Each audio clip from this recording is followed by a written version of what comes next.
Start. Hello everyone, welcome to my new video. Guys, আজকে অনেক দিন ধরে আমি একটা প্রশ্নই পাইতেছি, আর আমি একটা প্রশ্নের উত্তর আমি কয়েকটা ভিডিওতে দিয়েছি, বাট ডোন্ট মাইন্ড, আজকে হবে আর একটা ভিডিও পার্ট, ঠিক আছে?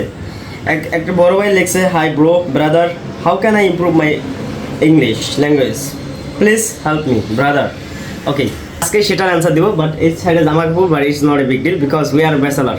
যাই হোক, এখন কিভাবে ইংরেজি ইমপ্রুভ করা যায়, আর সেটা নিয়েই আজকে ভিডিওটার হলো মূল টপিকস, ঠিক আছে?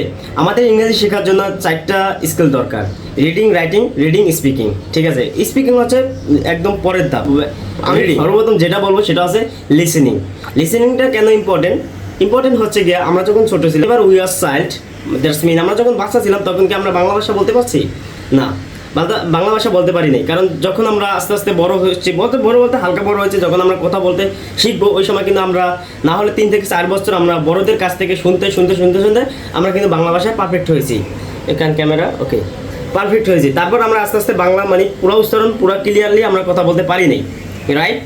হ্যাঁ, রাইট। এখন রিডিংয়ের ব্যাপারটা আসুক। এখন আমরা তো কথা বলতে পারি, কথা বলতে গেলে আমাদের অনেক হয়তো গ্রামাটিক্যাল ভুল হতে পারে, বাট এটা আমাদের সমাধান হবে কিভাবে? আমাদের কিছু পড়তে হবে। যেমন এটা তো আমাদের মাদার ল্যাঙ্গুয়েজ না ভাই, এটা আমাদের মাদার ল্যাঙ্গুয়েজ নো।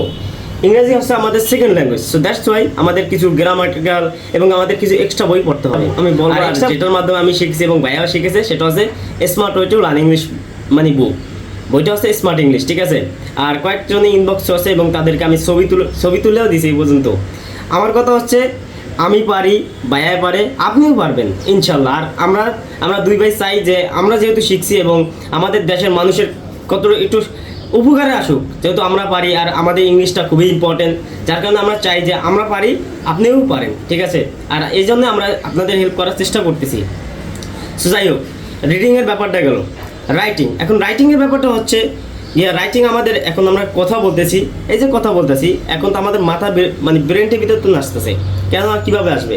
এখন যদি আমরা খুবই গুরুত্বপূর্ণ, সো সেই কারণে আপনি রাইটিং প্রতিদিন লেখার চেষ্টা করবেন। এখন কী লিখবেন? এখন প্রশ্ন আছে কী লিখবেন? সো আপনি লিখতে পারেন টুডেস অ্যাক্টিভিটি। এখন যদি আপনি মনে করেন প্রথম দিন যখন লিখতে যাবেন, তখন আপনার অনেক চেষ্টা মাথায় মানে খাড়াইতে হবে, তারপর 1 থেকে 2 পৃষ্ঠা এর বেশি আর লিখতে পারবেন না, সেটা আমি গ্যারান্টি দিতে পারবো। বাট যদি আপনি কয়েকদিন চেষ্টা করেন, আপনি পারবেন। সো তারপরে লিসেনিং, স্পিকিংয়ের ব্যাপারটা, স্পিকিং হচ্ছে 1/4 ধাপ, মানে একদম লাস্ট। সো স্পিকিং আমি প্রতিদিন যা পড়বেন, যেমন I eat rice, you go, মানে কিছু ওয়ার্ড মিনিং শিখবেন, ওটা তো রিডিংয়ের ব্যাপারে আসবে, ওটা রিডিংয়ের ভিতরেই ওয়ার্ড মিনিং, যাই হোক মানে পড়ার ব্যাপারটা সেভাবে চেষ্টা করুন গাইস। আর আশা করি এই ভাই তার অ্যান্সারটা পেয়েছে, বাট আমি তাকে মেনশন করতে চাই না। যাই হোক, আর যাদের এই প্রশ্নটা ছিল, আশা করি আপনারা অ্যান্সারটা পেয়েছেন, এবং যদি উপকার আসে আপনার বন্ধুদের কাছে শেয়ার করতে পারেন। Thank you so much for watching my video.